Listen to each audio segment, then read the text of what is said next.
तो हेलो दोस्तों, आज हम एक और कहानी के साथ मिल रहे हैं। तो कहानी यहाँ पे स्टार्ट होती है एक फादर और सन के कन्वर्जेशन से।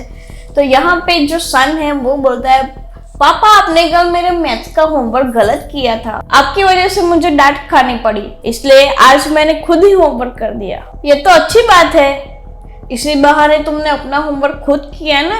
बिट्टू क्या कर रहे हो? अंदर से बिट्टू की माँ का आवाज आता है। आज फिर से लेट हो जाओगे, जल्दी करो। लेकिन मम्मी मेरा टिफिन कहाँ है? अरे मैं तो किचन में ही भूल गई, अभी लाती हूँ, रुक। गुड मॉर्निंग एवरीबॉडी, सीढ़ी से उतरते हुए एक आदमी बोला। अब हुई है तुम्हारी गुड मॉर्निंग? तो अच्छा वो बिट्टू है जो सुबह 5 बजे उठ जाता है। भैया सुबह सुबह बहस मत करो, नाराजगी से उसने कहा और अपनी भाभी को पुकारने लगा। संध्या इस समय बिट्टू को स्कूल में भेजने की तैयारी में थी। भाभी मुझे एक कप चाय देना। संध्या बिट्टू को लेकर बाहर जा रही थी। भैया अभी तो मैं बिट्टू को स्कूल छोड़ने जा रही हूँ, इतना कह के वो चली गई। धीरज जो संध्या का देवर है वो नाराजगी और गुस्से से पागल हो रहा था और बाहर संध्या और बिट्टू ऑटो की राह देख रहे थे। थोड़ी देर में एक रिक्शा आई। उसने रिक्शा वाले को बिट्टू की स्कूल में जाने के लिए बात की और ऑटो वहां से चला गया। संध्या जैसे घर की ओर मुड़ी, कैमरे के फ्लैश की आवाज सुनाई दी और वो पीछे मुड़ी। वो संध्या की फोटो ले रहा था। उसके चेहरे पर अजीब सी मुस्कान थी और वो डर गई और थोड़ी देर के लिए जैसे वो स्टैचू बन गई। वो जो इंसान था बहुत अजीब तरीके से मुस्कुरा रहा था। संध्या जोर से घर की ओर भागी। वो घबरा कर जब घर के अंदर भागी तो परसेवे से लपजप थी। उसने जोर से दरवाजा बंद कर दिया। उसे इस हालत में देखकर धीरज बोला, भाभी क्या बात है, आप इतनी परेशान क्यों हो? अगर आपने कहा होता तो बिट्टू को मैं स्कूल छोड़ देता। क्या बात है, भाभी को मस्का क्यों लगा रहे हो? पैसों की जरूरत होगी है ना? आकाश ने सीढ़ी उतरते कहा। उसके हाथ में ब्रीफकेस थी, वो ऑफिस के लिए निकल रहा था। अब बार बार क्यों इसको तंग करते हो? और आकाश बोला, तुमने ही इसको बिगाड़ के रखा है और कोई पैसा नहीं मिलेगा। भैया पैसा मुझे कैसे और कहां से निकालना है ना, वो मुझे अच्छी तरह से आता है। तभी घर की लैंडलाइन पे कॉल आता है। आकाश ने फोन उठाया। Hello hello. अरे कौन है भाई? उधर से कोई आवाज नहीं आ रही थी। उसने फोन वापस रख दिया और बाहर निकल गया। जब वो गाड़ी में बैठ रहा था तो वो कैमरा वाला इंसान वहां से टेलीफोन बूथ के पास जा रहा था। जैसे ही आकाश वहां से निकला वो टेलीफोन बूथ के अंदर घुसा और नंबर डायल करने लगा। संध्या के घर का फोन बजने लगा। संध्या ने फोन उठाया। आखिर ढूंढ ही लिया ना, कौन हो तुम? संध्या डार्लिंग, मेरी आवाज भी भूल गई? यहाँ का पता किसने दिया?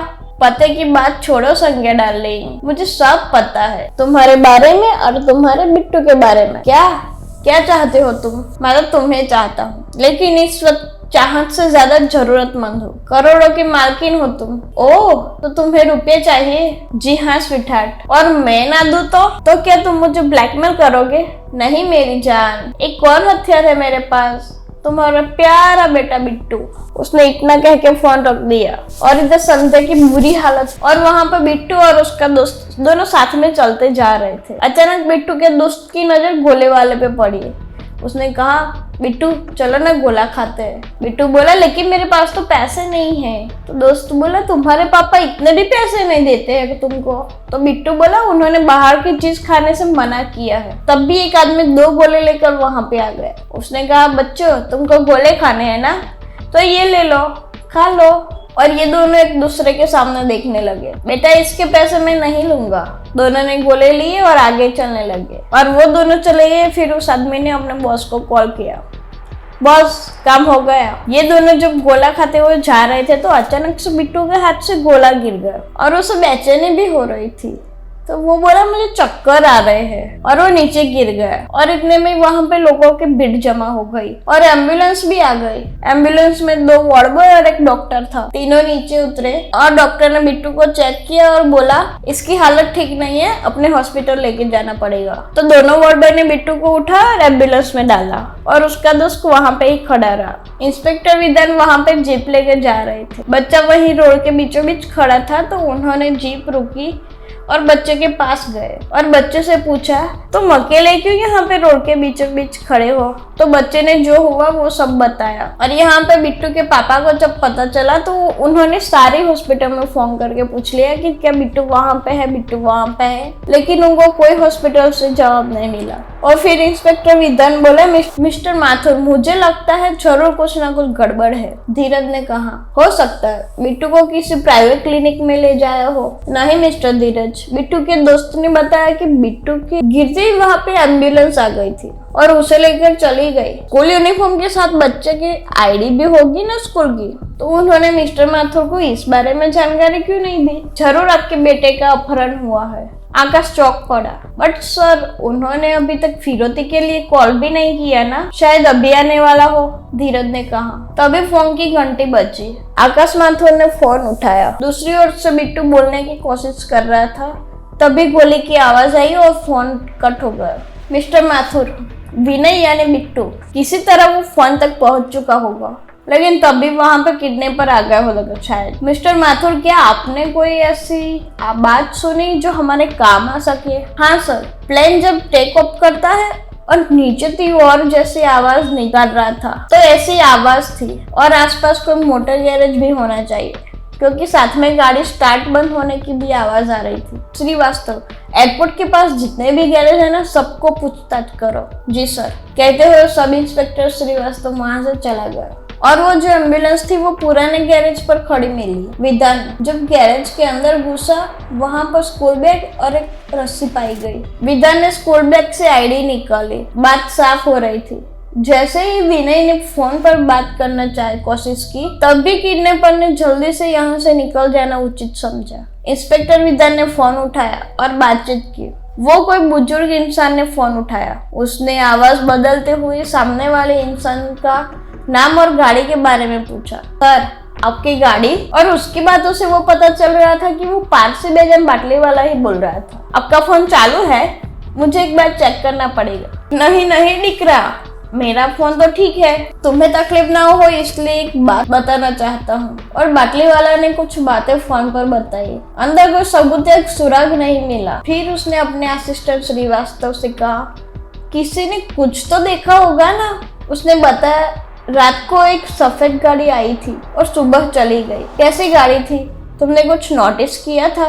व्हाइट कलर की मारुति 800 थी। उसके अलावा कुछ और? नहीं सर, मैं नहीं जानता उसके अलावा। मिस्टर माथुर के घर मातम छाया हुआ था। सब चुपचाप बैठे हुए थे। ऐसा है तो हम पैसे देकर विनय को छुड़वा लेंगे, लेकिन किसी का फोन भी तो आना चाहिए ना, बेगम बाटली वाले ने कहा। अचानक बजी टेलीफोन की घंटी ने सबको चौंका दिया। संध्या ने आगे बढ़कर रिसीवर उठाया। हाय स्वीट हार्ट, पहचाना? मैं मिलना चाहता हूँ, तुम्हारी बहुत याद आ रही है। और रास्ते में इंस्पेक्टर विधान को कॉल आया और फिर विधान ने श्रीवास्तव से कहा, गाड़ी मिल चुकी है, गाड़ी बेजन दारूवाला के नाम पर। विधान चौंका। उसने श्रीवास्तव से कहा, गाड़ी चोरी होने की कोई कंप्लेन नहीं की? सर, आपने एक बात नोटिस की? क्या? किडनैपर वाली जगह से सिर्फ एक कॉल मिस्टर माथुर को गया, उसके बाद कोई फोन नहीं मिला। क्या मतलब? सर, अगर वो लोग जल्दबाजी में यहाँ से भागे तो किसी को तो बताया होगा। इसके दो मतलब हो सकते हैं श्रीवास्तव, या तो उन्होंने मोबाइल का इस्तेमाल किया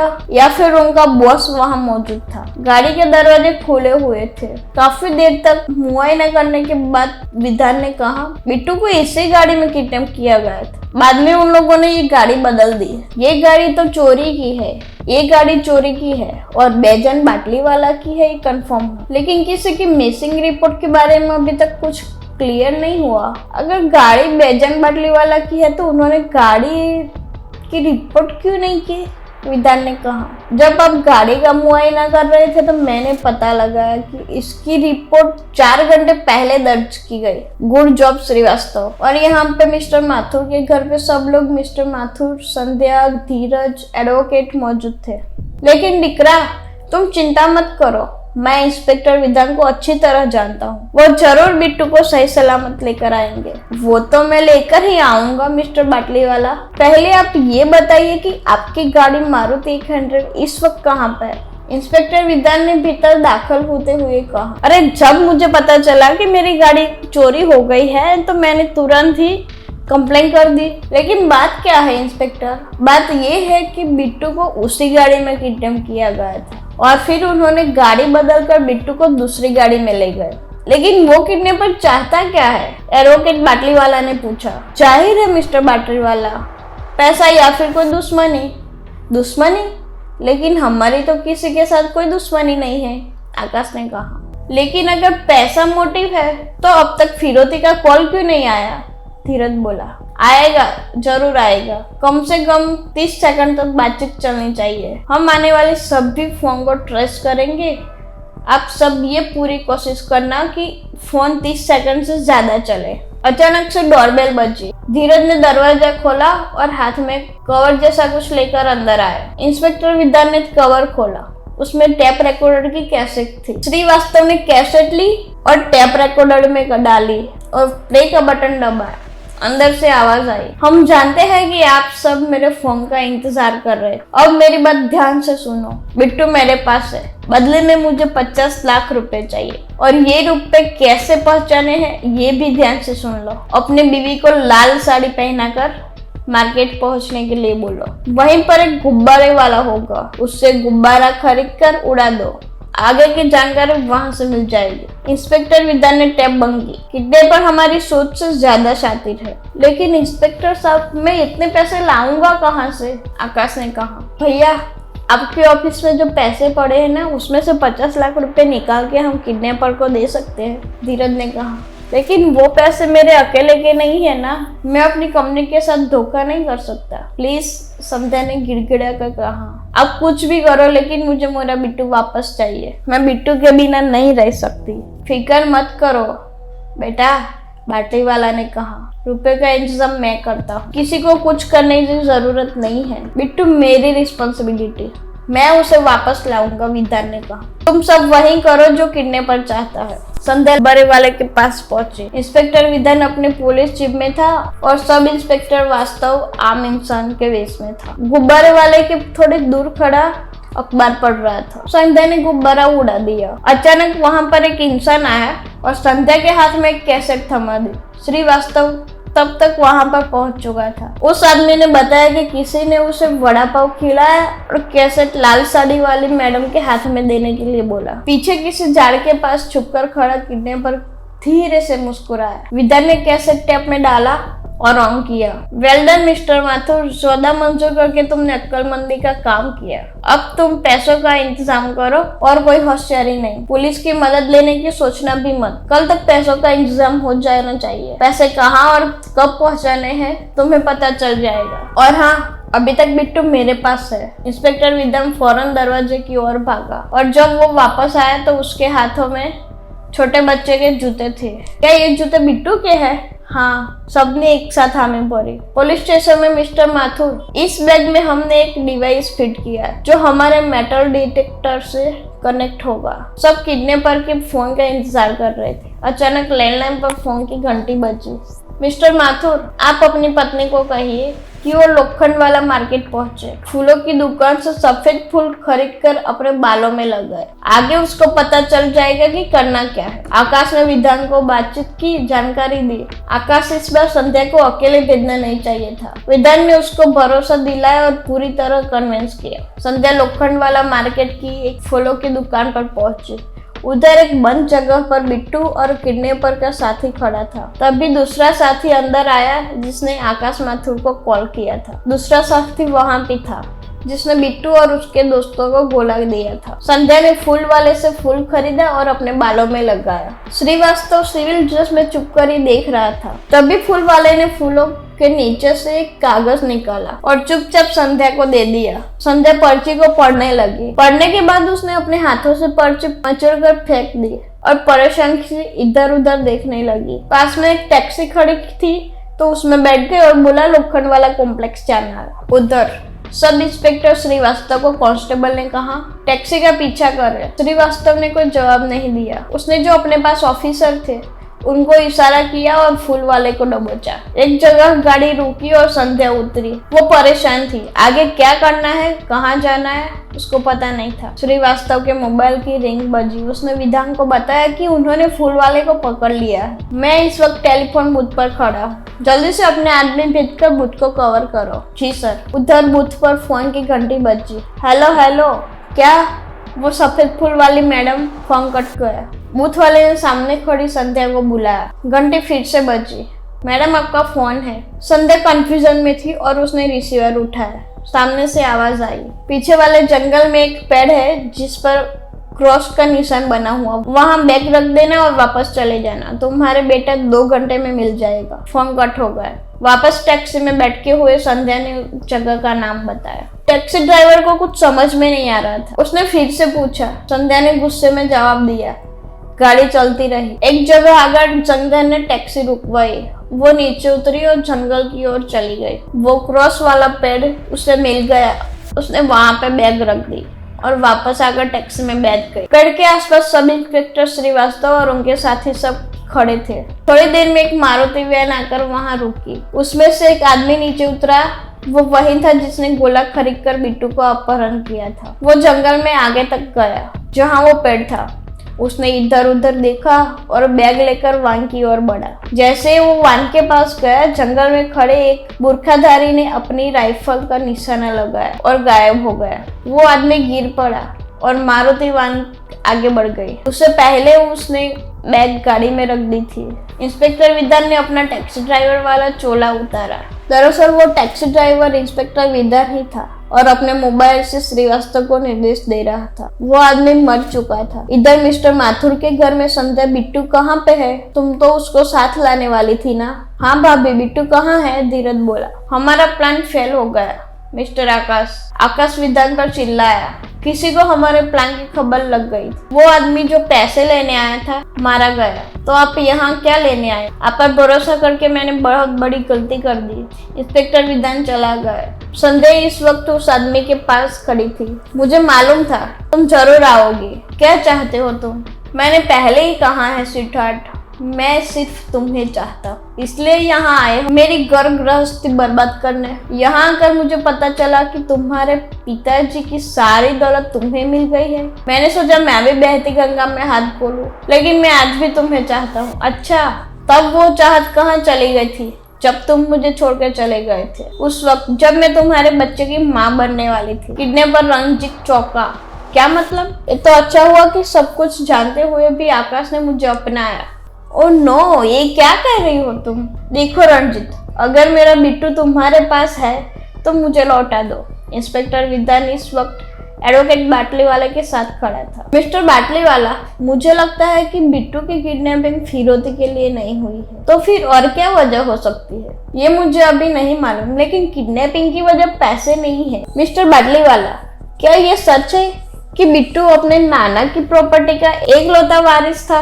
हाँ बिल्कुल। देखो इंस्पेक्टर विधान, देखो इंस्पेक्टर, बिट्टू के नाना के आधारित मैं आकाश और संध्या से ज्यादा रिस्पॉन्सिबल था, इसलिए उन्होंने प्रॉपर्टी और बिट्टू का गार्डियन मुझे बनाया था। मिस्टर बाटलीवाला, मुझे ये लगता है कि ये सब प्रॉपर्टी की वजह से ही हो रहा है और शायद बिट्टू की जान खतरे में है। ये क्या कर रहे हैं आप? बाटलीवाला कंफ्यूज था। विधान वहां से चला गया। जहां बिट्टू को रखा गया था, एक नकाब वाला वहां दाखिल हुआ। उसने पास आकर अपनी टोपी और काला चश्मा उतारा। बिट्टू चौंका और बोला, पापा पापा, मुझे यहाँ से ले चलो, मुझे यहाँ अच्छा नहीं लगता। आकाश की आंखों में शैतानी चमक थी। अपने भयानक मुस्कान के साथ बोला, मैं तुम्हारा पापा नहीं हूँ, मैं तुम्हारी माँ से तुम्हारे नाना की दौलत के लिए शादी। प्लीज पापा, ऐसा ना कहिए, आप ही मेरे पापा हो, मुझे यहाँ से ले चलो। बिट्टू गिड़गिड़ा रहा था। आकाश ने अपनी गन निकाली और बिट्टू की ओर तानी। गोली चली और आकाश के हाथों को लहूलुहान करते हुए नीचे गिर गए। मैंने बड़े बड़े क्रिमिनल देखे हैं, लेकिन तुम्हारे जैसा कमीना और घटिया नहीं देखा। श्रीवास्तव, इसे ले जाओ यहाँ से। एडवोकेट बाटलीवाला, इंस्पेक्टर रंजीत और संध्या आकाश के घर पर ही थे। थैंक यू इंस्पेक्टर साहब, आपने मेरे बेटे की जान बचाई। रणजीत ने कहा। लेकिन आपको कैसे शक हुआ आकाश पर? एक परेशान बाप की एक्टिंग करते करते वो अपने ही मुंह से ऐसी बात निकल गई जिसने मुझे शक करने पर मजबूर कर दिया। कुछ नहीं कर सकते आप। आपके सामने किडनैपर ने अपने साथी को मार डाला, उसका भेजा उड़ा दिया और आप कुछ नहीं कर सके। हमने तो किडनैपर के साथी के मरने की बात कही थी। मिस्टर माथुर को ये कैसे मालूम चला कि भेजे में गोली लगी थी? और मिस्टर बाटलीवाला से बातचीत करने के बाद मुझे पूरा यकीन हुआ कि ये सब प्रॉपर्टी का मामला है, फिरौती या किसी दुश्मनी का नहीं। तो अगर आपको ये स्टोरी पसंद आई हो तो इस वीडियो को लाइक कीजिए, शेयर कीजिए और इस चैनल को सब्सक्राइब कीजिए और ऐसे ही वीडियोस देखने के लिए इस चैनल के साथ जुड़े रहिए। Thank you.